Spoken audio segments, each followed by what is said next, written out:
Assalamualaikum warahmatullahi wabarakatuh. Selamat siang, saudara-saudara dimanapun berada. Jumpa lagi dengan saya. Itu ada nama saya di nama akun saya. Ini sejenak saya ingin melanjutkan pembahasan yang saya sampaikan pada live sebelum ini. Ini lanjutan saja.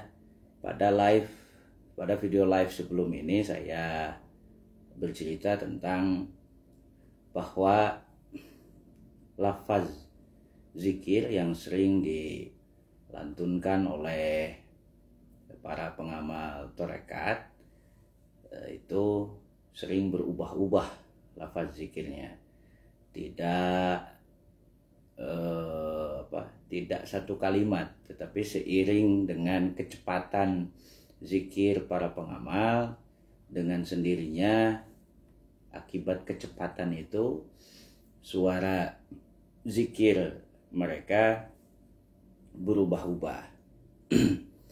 Misalkan dari tadinya zikirnya la ilaha illallah, la ilaha illallah, la ilaha illallah, la ilaha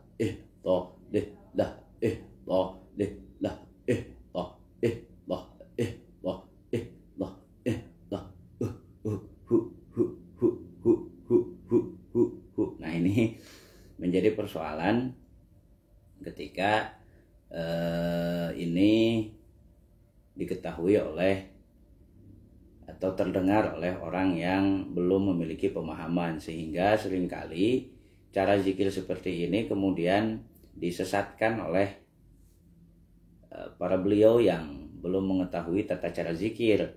Padahal itu juga merupakan lafaz zikir. Jadi dari tadinya la ilaha illallah, kemudian akibat bisautir lobti namanya, suara yang tersambung, ya, suara yang tidak putus, suara yang terus-menerus tersambung, maka kalimat la ilaha illallah itu saking cepatnya itu perlahan-lahan berubah. Saking cepatnya perlahan-lahan kalimat la ilaha illallahnya itu berubah menjadi ihtoh, ihtoh, ihtoh, ihtoh, ihtoh, ihtoh, ihtoh, hu ha hu ha hu ha hu ha hu ha hu hu hu hu hu. Nah, ini seringkali disalahartikan gitu, padahal itu juga merupakan lafaz zikir. Sejenak kita bahas apa itu lafaz zikir. Lafaz zikir ada kalimat lafaz, ada kalimat zikir. Lafaz zikir. Nah, lafaz itu apa yang dimaksud dengan lafaz? Lafaz itu kalau diterjemahkan ke dalam bahasa kita, lafaz itu ucapan, ya. Lafaz itu ucapan, atau ahli nahwu mengatakannya sebagai mutlaqul lafzi, sekedar ucapan lafaz itu. Tetapi kalau kita merujuk kepada istilah yang menjadi rujukan para ulama nahwu, ya, para ulama yang mengerti tentang sastra Arab, ya, ini pentingnya teman-teman semua memahami seluruh segmentasi ilmu sebelum mengatakan ini sesat atau ini tidak benar, agar argumentasi atau alasan sampean sekalian ketika mengatakan sesat itu dapat dipertanggungjawabkan. Nah, kalau saya hari ini mengatakan bahwa soal lafaz zikir itu tidak sesat, bahkan saya katakan lafaz zikir itu sah meskipun dari la ilaha illallah berubah menjadi hu dan seterusnya. Kenapa? Nah, ini saya cerita tentang lafaz zikir. Lafaz zikir ada lafaz, ada zikir. Lafaz itu secara bahasa adalah sekedar ucapan atau mutlaqul lafzi. Nah, menurut kaidah nahwu, tepatnya ini biasa dihafal oleh para santri-santri cilik yang baru belajar patokan jurmiyah. ini ajengan gede nanti malu karena saya membantahnya. Ajengan gede yang selalu mengatakan zikir hu ini sesat, ya ini bisa jadi malu karena saya membantahnya dengan menggunakan argumentasi yang biasa dihafal oleh santri-santri cilik di pesantren. Nah, yang dimaksud dengan lafaz itu adalah as-sautul musta'milu ala ba'dil hurufil hijaiyati. Suara yang terdiri dari bisa disimbolkan oleh huruf hijaiyah dalam bahasa Arab, itu disebut lafaz. Jadi ketika suara itu bisa tersimbolkan dengan huruf hijaiyah, maka suara tersebut dikatakan lafaz. Ya. Jadi yang namanya lafaz itu adalah suara yang terdiri, yang bisa disimbolkan oleh huruf hijaiyah. Itu namanya lafaz. Di dalam bahasa Arab, satu huruf pun memiliki makna atau memiliki arti. Ini pentingnya teman-teman sekalian atau Bapak Ibu sekalian atau siapapun yang sering menyalahartikan zikir ini agar memiliki pemahaman yang utuh sebelum menjudge atau menghakimi ini ibadah orang sah atau tidak sah gitu. Perlu pemahaman yang utuh, tidak bisa menjudge atau menghakimi sesuatu hanya berdasarkan suka atau tidak suka. Harus berdasarkan kepada fakta ilmu dan fakta pengalaman ibadah. Ya. Nah, saya lanjut ya, itu lafaz. Jadi satu huruf lafaz dalam bahasa Arab itu mengandung arti meskipun hurufnya hanya sekedar terucap hu. Nah, kenapa boleh? Ya, karena kita sedang cerita lafaz zikir. Lafaz zikir, tadi lafaz sudah saya jelaskan. Nah, sementara zikir itu adalah kalau dialihkan ke dalam bahasa saya, ke dalam bahasa warung kadu ya. Zikir itu artinya ingat. Jadi yang namanya lafaz zikir adalah sesuatu huruf atau sesuatu suara yang digunakan untuk menggiring ingatan agar ingat kepada Allah. Itu lafaz zikir ya. Ini kita sedang belajar zikir, bukan sedang belajar tajwid ya. Kalau di dalam tajwid la ilaha illallah itu ada kaidah. La-nya itu madnya mad jaiz munfasil kan begitu. Jaiz itu artinya boleh, munfasil itu dipisah. Jadi panjang tetapi boleh dipisah. Makanya biasanya ahli tarekat, ahli zikir cara baca la ilaha illallahnya dipisah. La ilaha illallah, la ilaha illallah. Tidak la ilaha illallah. Nah, itu mah bukan sedang lagi zikir, itu mah lagi nyanyi. Atau la ilaha illallah, la ilaha illallah. Nah, itu mah mau ngantuk ya, bukan lagi zikir. Nah, yang lagi zikir itu adalah mereka yang menggunakan lafaz. Lafaz ini apa? Suara yang bisa disimbolkan oleh huruf hijaiyah untuk menggiring ingatan. Jadi yang namanya lafaz zikir itu adalah suara yang bisa disimbolkan dengan huruf hijaiyah yang digunakan oleh pengamal zikir untuk menggiring ingatan. Itu namanya lafaz zikir. Kemudian merujuk kepada keterangan bahwa Abdul Zikri fa'lam annahu la ilaha illallah, bahwa sebaik-baik zikir itu adalah dengan mengamalkan ketahuilah olehmu itu adalah la ilaha illallah. Sehingga lafaz zikir yang digunakan oleh ahli thariqah apapun biasanya adalah lafaz nafi isbat namanya. Nafi isbat, nafi itu menghapus, isbat itu menetapkan. La ilaha, menghapus segala macam Tuhan-Tuhan yang ada di dalam pikiran ya. Ingat ke masalah, ingat ke persoalan, ingat ke rasa jengkel yang sedang dialami gitu ya. Terasa rasa jengkel di dalam hati, kemudian pikiran kita terus-menerus mengikuti rasa jengkel itu. Nah, itu Tuhan-Tuhan itu. Karena itu ahli zikir menggunakan kalimat la ilaha, tidak ada Tuhan, tidak ada jengkel, tidak ada pikiran tentang kehidupan, tidak ada pikiran tentang masalah, tidak ada pikiran tentang sisi materialisme kehidupan, ya. Illallah, selain hanya Allah saja yang berada di dalam ingatan. Allah di sini bukan wujud sosok, tetapi Allah di sini adalah wujud rasa yang hadir di dalam sanubari. Nah, disinilah kemudian pengamal toreka secara perlahan memasuki satu wilayah yang bernama hakikat atau rasa.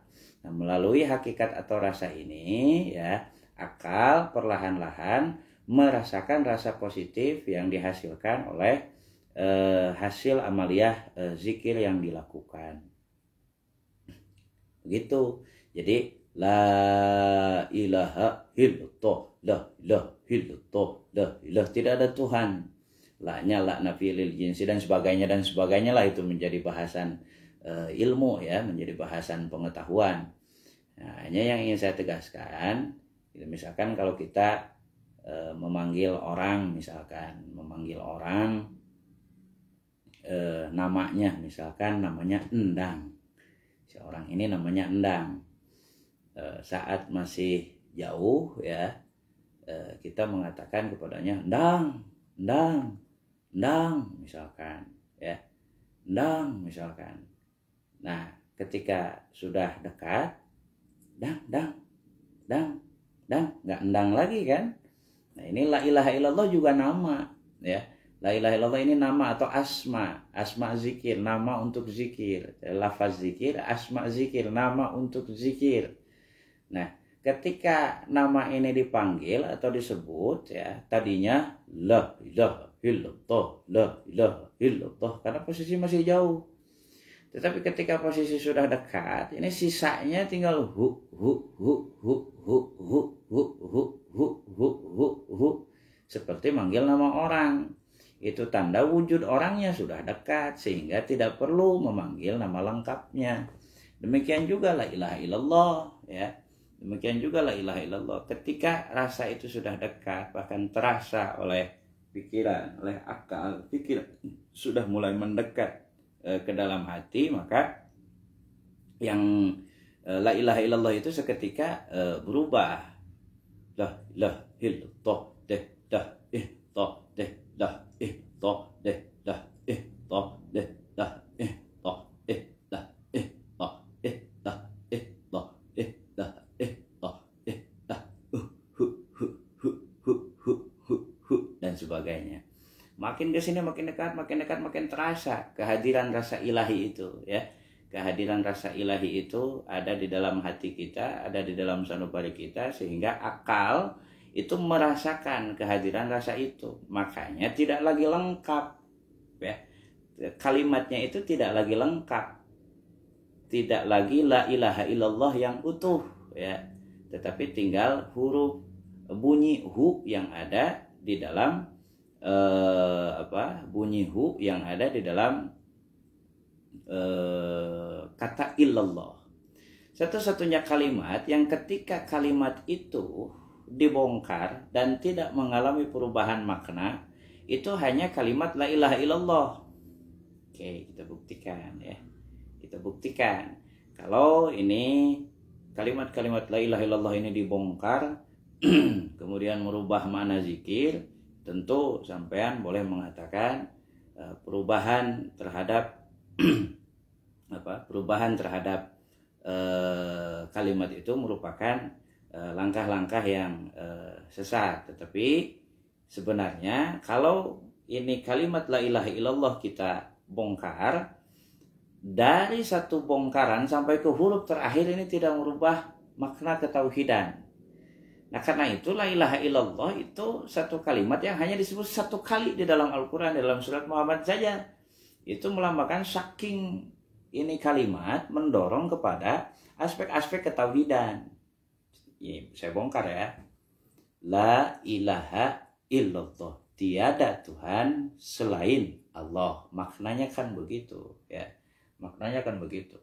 Saya buang kalimat la-nya.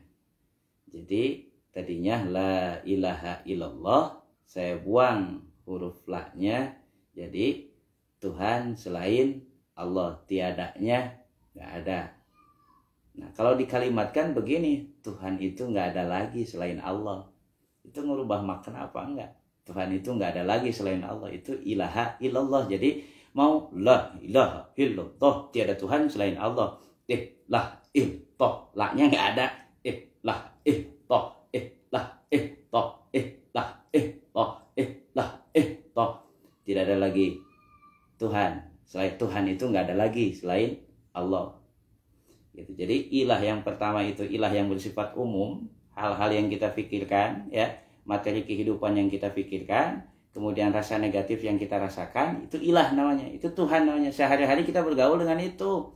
Kalau ada rasa negatif, pikiran negatif tentang kehidupan, rasa negatif yang ada hadir di dalam hati, ya, yang ada hadir di dalam hati, itu kita sedang bertuhankan itu, ya. Ingat setoran perum itu, ya, itu Tuhannya itu perum, itu jadinya Tuhannya itu, ya. Ingat kemudian setoran motor, ya, itu Tuhannya, ya, itu setoran jadinya gitu. Kemudian ada kesel, jengkel dan segala macam difikirkan oleh pikiran kita, maka kita sedang bertuhankan kesel, kita sedang bertuhankan sebel, kita sedang bertuhankan unsur negatif, atau bahasa agamanya kita sedang bertuhankan syaitan itu. Makanya la ilaha, tidak ada lagi Tuhan, tidak ada lagi pikiran negatif, tidak ada lagi rasa negatif di dalam jiwa kita, di dalam diri kita. Karena itu lafad untuk zikir itu hanya la ilaha illallah saja, ya, hanya la ilaha illallah saja. La-nya sekarang dibuang, lah toh lah toh lah toh lah toh lah. Tuhan itu cuma Allah gitu. Maknanya jadi begitu. Nggak merubah, kan, nggak merubah esensi atau substansi dari lafaz zikir yang tadi di awal saya katakan definisinya begitu, ya. Nah, kemudian ilahnya kita buang, toh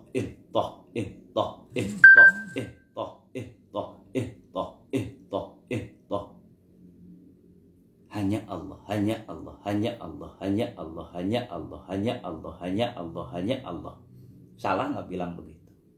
Saya kira nggak salah, ya. Saya kira nggak salah, dan memang tidak salah begitu. Dan memang tidak salah kalau ada orang yang berpikir hanya Allah, hanya Allah, hanya Allah, hanya Allah, hanya Allah.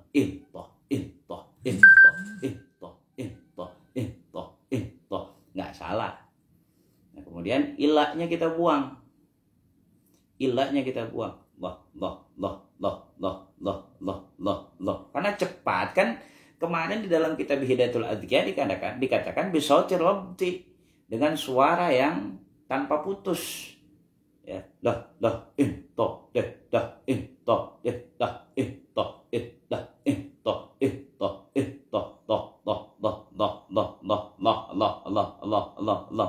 Salah nggak zikir begitu? Kita mengucap asma Allah, Allah, itu keliru nggak? Nggak keliru. Kemudian huruf alifnya kita buang. Huruf alif dari lafdul jalalah, ya. Huruf alif dari lafdul jalalah kita buang. Jadi bagaimana? Jadi lillah, lillah, lillah, lillah, lillah, lillah, lillah, lillah, lillah, lillah, lillah, lillah, lillah. Zikirnya jadi begitu. Milik Allah, milik Allah, milik Allah, milik Allah, milik Allah, milik Allah, milik Allah, milik. Salah nggak begitu? Nggak salah begitu, ya. Dan memang tidak salah. Yang salah itu adalah kekeliruan kita memahami logat bahasa yang selalu harus dengan menggunakan kalimat itu tanpa memahami substansi atau makna dari bahasa yang kita lantunkan. Problemnya begitu, sehingga kita gampang menyalahkan orang lain zikirnya itu sesat, menyalahkan orang lain zikirnya itu tidak sesuai dengan kaidah. Padahal bukan tidak sesuai dengan kaidah, sampean miskin mentafakuri bahasa. Padahal itu la ilaha illallah bahasa tauhid, ya. La ilaha illallah itu bahasa tauhid. Kenapa tidak ditafakuri huruf per hurufnya sehingga sampean sampai tega mengatakan bahwa yang mengamalkan zikirnya dengan lafaz hu itu sesat? Gitu. Ini problem, ya. Harusnya kiai atau ajengan yang ngomong begini. Ya, tetapi nggak apa-apalah, saya bukan kiai, saya bukan ajengan juga ya. Yang penting yang ngobrol saja ini mah ya, gitu. Ya, kemudian kita buang lam yang pertama di dalam lafdzul jalalah, kita buang. Jadi zikirnya menjadi lah lah lah lah lah lah, atau lahu lahu lahu lahu lahu lahu lahu lahu lahu lahu lahu, untuk Allah, untuk Allah, untuk Allah, untuk Allah. Begitu kalau diterjemahkan. Cala nggak bilang begitu. Lafdu zikri, lafaz zikir, lafaz suara yang bisa disimbolkan dengan huruf hijaiyah. Zikir, ingat. Jadi lafaz zikir adalah suara yang bisa disimbolkan dengan huruf hijaiyah yang digunakan oleh ahli zikir untuk menggiring ingatannya kembali ke dalam hati. Itu lafaz zikir. Karena kata Rasulullah harus pakai la ilaha illallah ya. Dan akibat kecepatan dari suara, kecepatan dari pengamalan, kemudian perlahan-lahan hurufnya menjadi tidak jelas ya. Hurufnya menjadi tidak jelas. Itu tidak mengubah makna atau substansi dari kalimat la ilaha illallah itu sendiri gitu. Jadi tetap sah digunakan ya. Saya buang lamnya lagi sekarang, bahasanya jadi hu itu domir huwa kan. Domir ada isim zomir, ada isim zohir. Allah itu isim zohir. Isim itu nama, zohir itu yang nampak terlihat ya. Ada isim domir. Domir itu nama, isim itu nama, domir itu tidak nampak atau tidak terlihat, tersembunyi domir itu. Nah, ini hu, rasa itu, rasa yang dicari oleh ahli zikir itu tersembunyi di dalam jiwanya. Ada hadir di dalam jiwanya, tersembunyi di dalam jiwanya. Ilahiyah itu tersembunyi di dalam jiwanya. Sehingga ketika ahli zikir mengatakan hu, dia sedang merasakan sesuatu energi yang sedang tersembunyi di dalam jiwanya, yakni energi ilahiyah. Fa idza sawaituhu wa nafakhtu fihi min ruhi. Ketika aku sempurnakan wujud Adam ya, maka aku tiupkan ruhku ke dalam wujud Adam itu ya, di dalam wujud diri kita itu ada ruhullah ya, ada ruhullah. Makanya ketika hu ada yang tersembunyi di dalam diri kita itu, yaitu ruhullah itu yang rasanya itu kita kejar melalui amaliyah zikir. Disebut tarekat ini pengamal tarekat sudah masuk ke dalam wilayah yang bersifat hakikat atau wilayah yang bersifat rasa. Kalau ngikutinnya kurang cerdas bisa jadi nggak ngerti, atau ngikutinnya pakai ego bisa jadi nggak ngerti. Tapi kalau ngikutinnya pelan-pelan dari tadi saya jelaskan, ini pasti sedikit-sedikit bisa memahami ya, sedikit-sedikit bisa memahami. Dan yang kemarin bilang zikir hu itu sesat di depan jamaahnya, harusnya klarifikasi ke jamaahnya. Jangan malu ya, jangan malu. Jangan klarifikasi era cenah ge. Jangan malu ya, urusan ilmu mah omong aja. Kemarin mohon maaf saya keliru, harusnya zikir hu itu boleh gitu. Kemarin ada yang live di Facebook jelasin, kebetulan saya nonton gitu. Alhamdulillah sekarang saya ngerti gitu. Harusnya teh begitu. Dan era ku udang jeung ku gamis jigana. Jadi rek ngenta maaf ka jamaahna teh era. Ah geus lah teruskeun nya, geus pokona mah gitu. Apalagi? Nah, untuk siapa ini pelajaran zikir ya? Untuk siapa pelajaran zikir? Untuk semua segmen umat. Lintas profesi ya. Lintas status sosial, lintas kampung, lintas wilayah, lintas negara, karena hukum pengamalan zikir ya itu adalah fardhu ain. Nah, yang namanya fardhu ain, setiap mukallaf ini orang yang baligh dan memiliki akal, sehingga dakwah ini atau ajakan untuk ibadah, ajakan untuk zikir dapat dimengerti oleh akalnya, itu disebut mukallaf. Ketika seseorang sudah mengerti sebuah bahasa ajakan ibadah, dia disebut mukallaf, yaitu orang yang baligh dan berakal, telah sampai kepadanya pemahaman-pemahaman akal sehingga dia sampai pada sisi paham atau mengerti bahwa ibadah zikir ini harus dilaksanakan. Bahkan kalau saya buka ini, semalam saya dengan teman-teman krucil saya, ini ustadz-ustadz yang luar biasa ya, yang jauh-jauh itu sampai buat datang itu kadang-kadang nggak ada bensin ya, buat pulang juga nggak ada, buat beli martabak buat anaknya itu teh ya, tapi tetap dengan semangat menggali makna agama yang seharusnya dimiliki oleh seluruh umat. Ada beberapa yang bisa saya jelaskan tentang penjelasan tadi malam. Ini kitabnya. Ya, saya kan takutnya disebut bukan intelektual, meskipun sebenarnya nggak butuh gelar intelektual sebenarnya. Dengan dijelaskan seperti tadi pun sebenarnya harusnya sudah bisa menerima, tetapi ya namanya zaman sekarang Pak, segala macamnya harus ada brand Pak, segala macamnya harus ada merek. Ini nih kitabnya. Kitab Tanwirul Qulub. Saya sedikit jelaskan bahwa ada segmen yang namanya abid, segmen pengamal tarekat namanya abid. Ini adalah orang yang memiliki keluangan waktu, ya. Keluangan waktu di sini dia belum ada aktivitas zahir, belum ada aktivitas pekerjaan.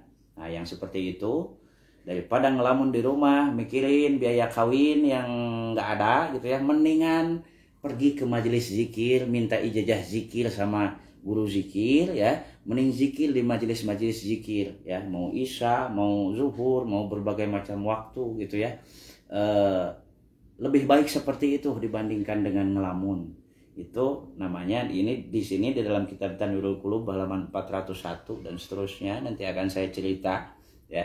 Itu lebih baik mengamalkan zikir dibandingkan dengan melamun di rumah tidak karuan. Orang yang punya keluasan waktu ya, dan tidak punya kesibukan gitu. Kemudian ada segmen yang kedua, yaitu segmen alim.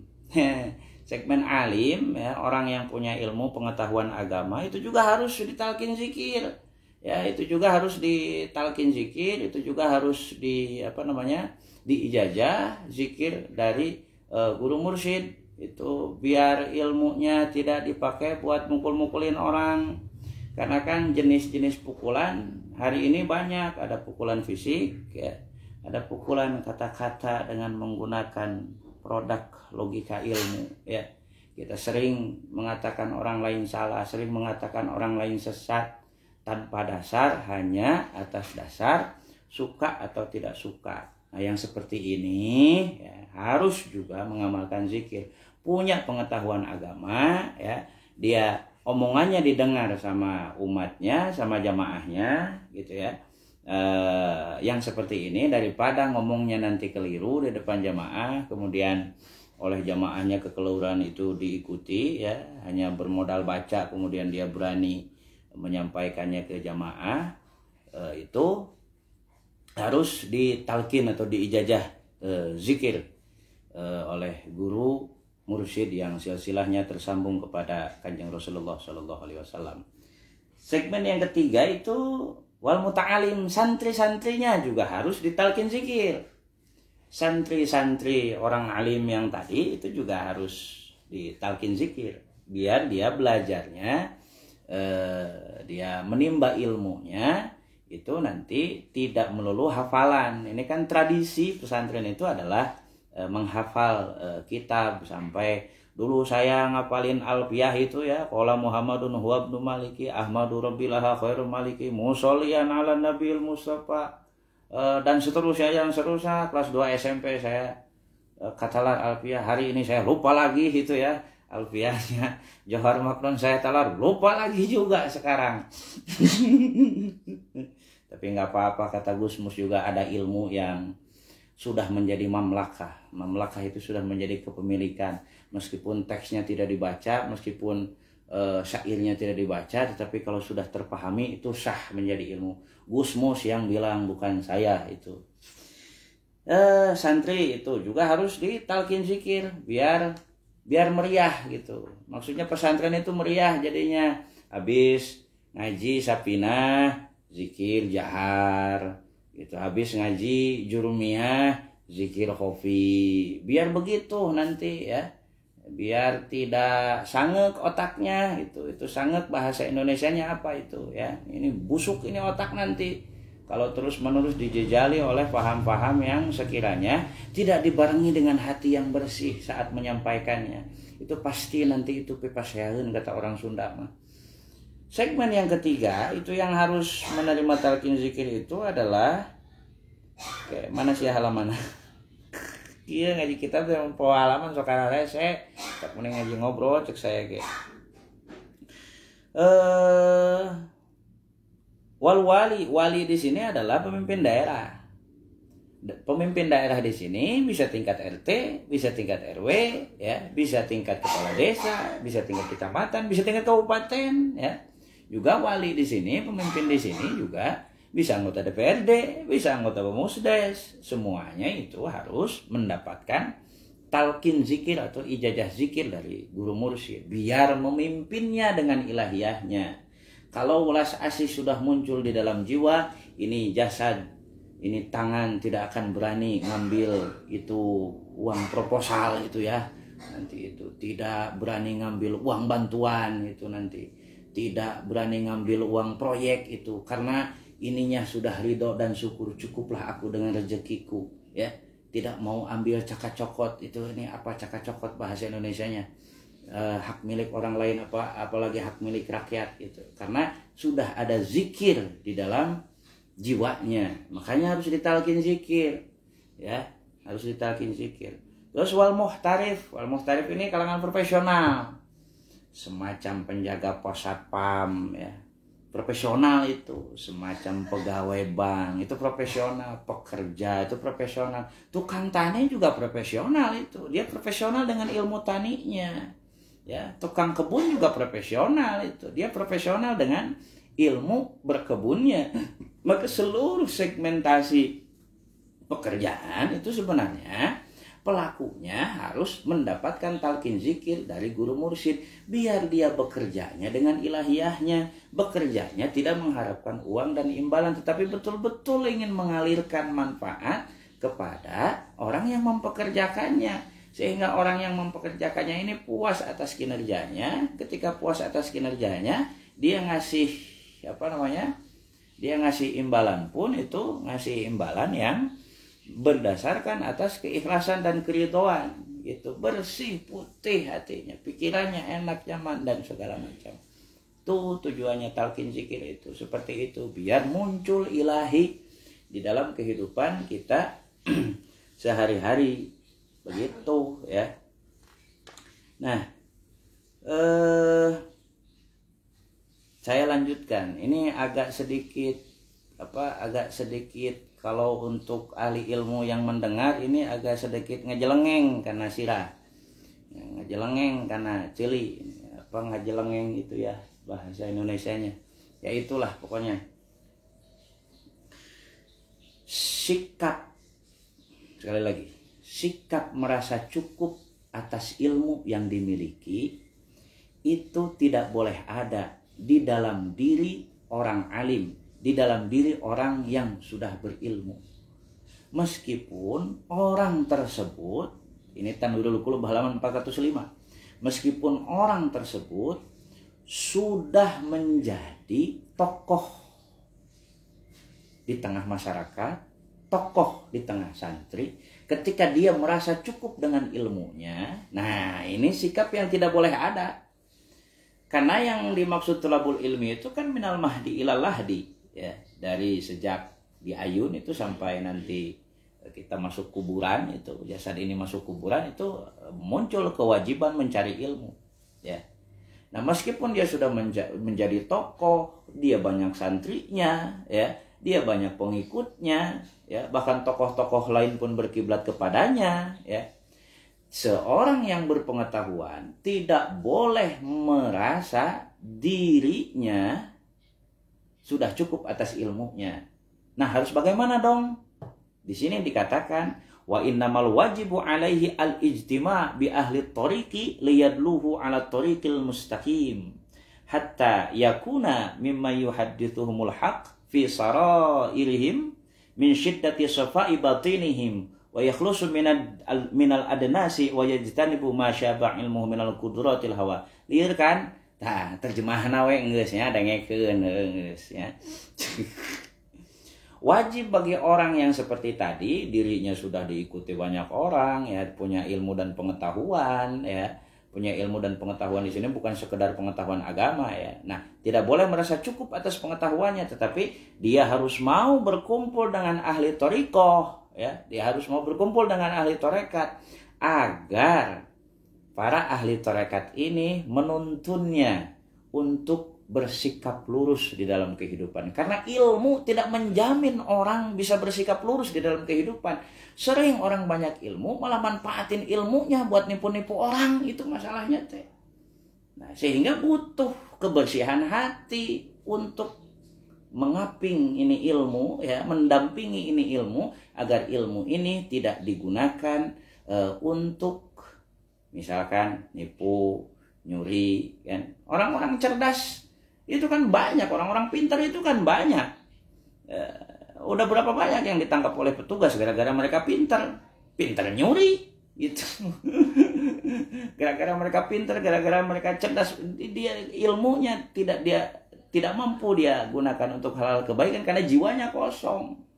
Nah, oleh karena itu maka orang yang memiliki pengetahuan itu penting mengisi jiwanya dengan zikrullah, dan hanya ahli thariqah lah yang mampu mengisi jiwa-jiwa manusia itu dengan zikrullah, dengan ingat kepada Allah, sehingga ilmu yang dia miliki tidak dia gunakan untuk marah-marahin orang, ilmu yang dia miliki tidak digunakan untuk mengklaim kebenarannya sendiri, ilmu yang dia miliki tidak dia gunakan untuk hal-hal yang negatif. Begitu ya. Nah, karena biar apa? Nah, biar dia ngomong sehari-hari itu dengan menggunakan rasa. Dia ngomong ke jamaahnya dengan menggunakan rasa. Dia ngomong ke tetangganya dengan menggunakan rasa. Dia ngomong ke komunitasnya dia menggunakan rasa. Gitu ya. Itu akibat apa? Akibat safa'i bawatinihim, batinnya sudah suci, sudah nyaman, sudah tenang, sudah enak. Ketika dia bicara, dia mengalirkan rasa kasih sayang untuk umat. Yang seperti itu, bukan yang sesat, bid'ah, turun kamu, aing baheula eta mah. Seperti itu. Sudah, itu masa lalu saya ya itu. Nah, sekarang saya sudah tidak begitu. Sejak ketemu sama pengusaha Cimaung saya sudah tidak begitu lagi. Nah, begitulah pokoknya ya. Nah, gitu. Orang itu tidak bisa bersikap seperti demikian ya. Wala yatayassaru dzalika 'adatan illa 'ala yadi syaikhin kamilin. Orang seperti itu tidak akan mampu membersihkan jiwanya, tidak akan mampu membersihkan rohaninya, tidak akan mampu membersihkan hatinya, kecuali dia harus dibimbing oleh syaikhin kamilin, guru yang sempurna. Nah, ini syekhun kamilun itu adalah istilah lain untuk guru mursyid. Sehingga meskipun dia punya ilmu, punya pesantren, sudah banyak masa, sudah banyak santri, sudah banyak jemaah, belum punya tarkin zikir, dia harus ngaji lagi, cari guru mursyid ya, biar jiwanya nggak kosong dari zikrullah, biar jiwanya nggak kosong dari mengingat Allah. Begitu Pak. Gitu. Nah, bagaimana? Kalau tidak ada ayat luba syai'an yakhrujuhu kulla waratin wa illam yajid fi baladihi aw iqlimihi ya, wajaba alaihi safar ilaihi. Kalau di kampungnya, di kabupatennya, di provinsinya, di negaranya tidak ada guru mursyid, maka dia wajib mencari guru keluar daerah. Untung di Purwakarta mah aya, Bapak. Mau tahu?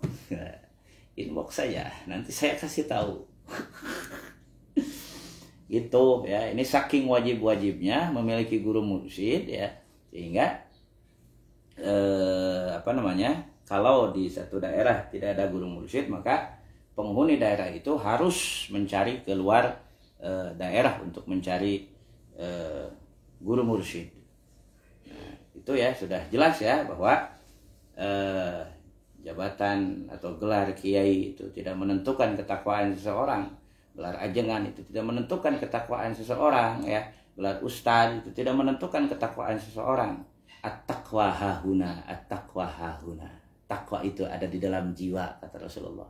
Takwa itu ada di dalam hati. Ketika muncul unsur nyaman, tenang, ya, sabar, syukur, itulah ketakwaan yang sesungguhnya. Begitu, Pak. Oke. Nah, ini ada cerita dari Imam Ahmad bin Hanbal, juga ada cerita dari Imam Syafi'i ya. Ini saya agak cerita sedikit saja.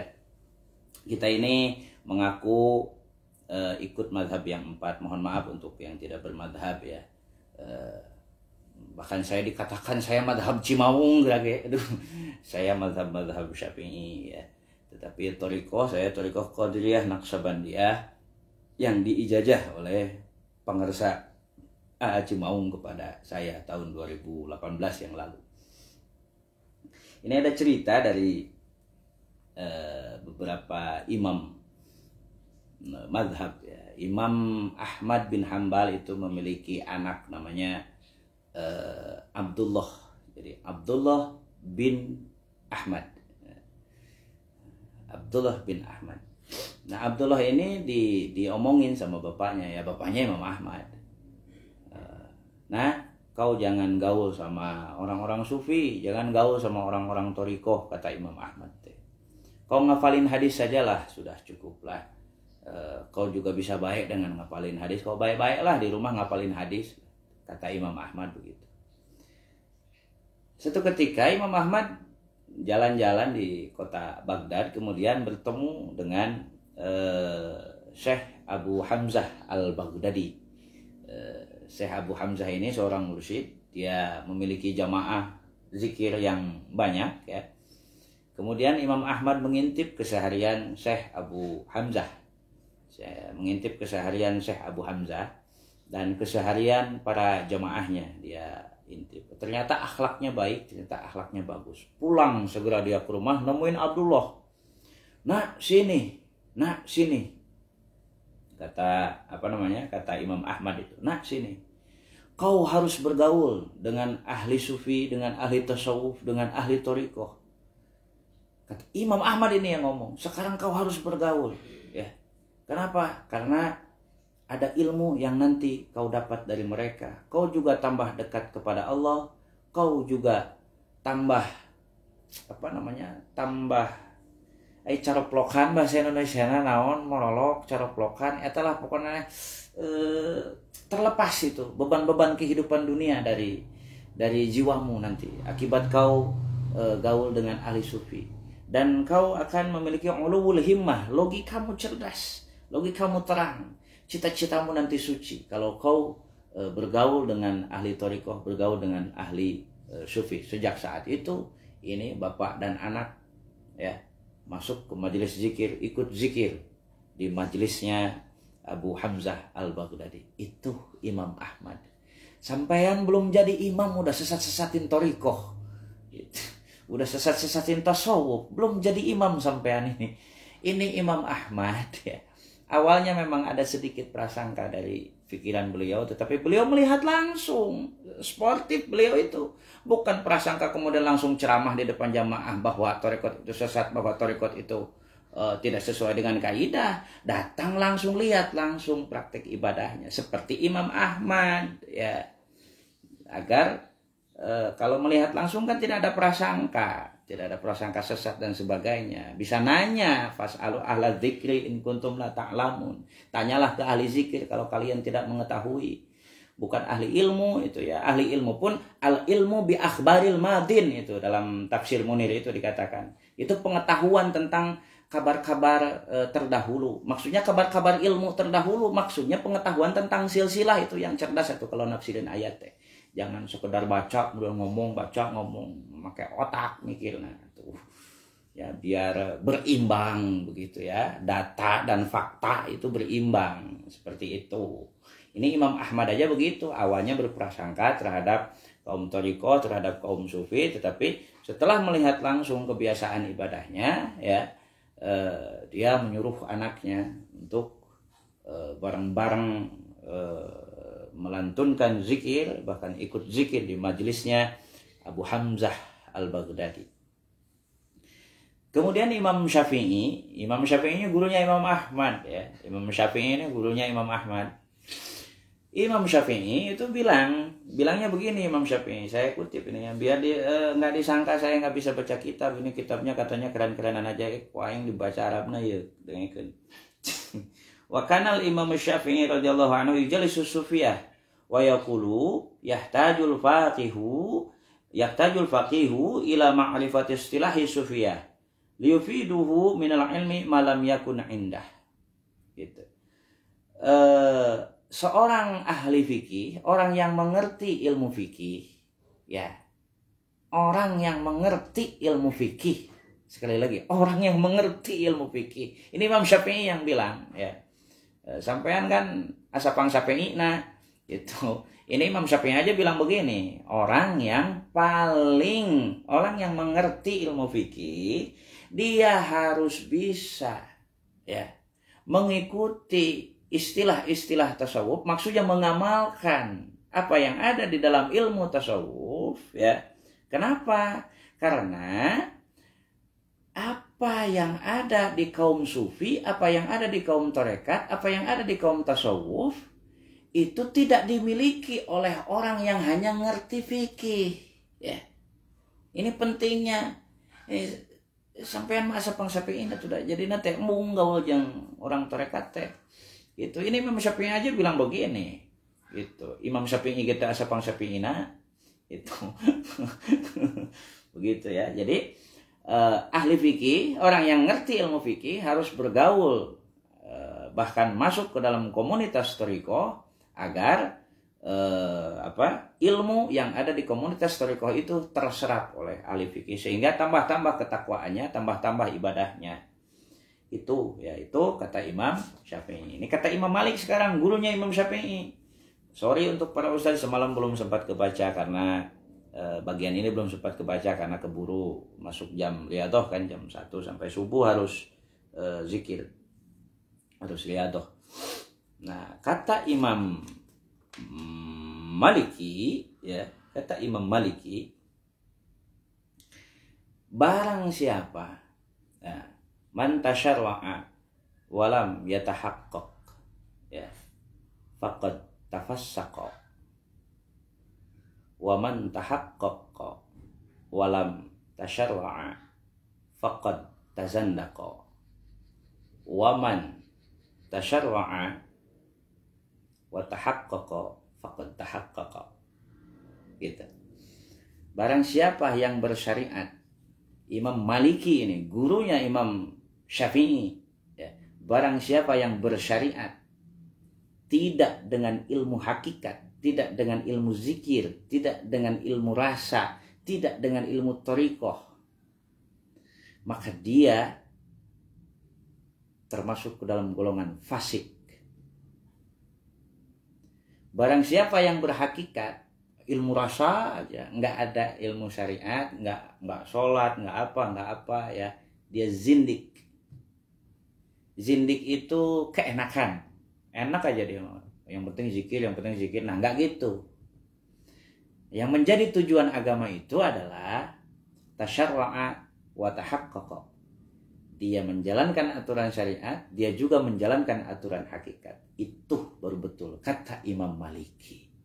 Jadi ngaji fikih saja tidak cukup, menjalankan aturan fikih saja tidak cukup, ada aturan jiwa, ada aturan hati yang juga harus kita laksanakan dalam kehidupan kita sehari-hari. Imam Hanafi sekarang, Imam Hanafi ini seniornya fuqaha, kubarul fuqaha fi jami'iz zaman.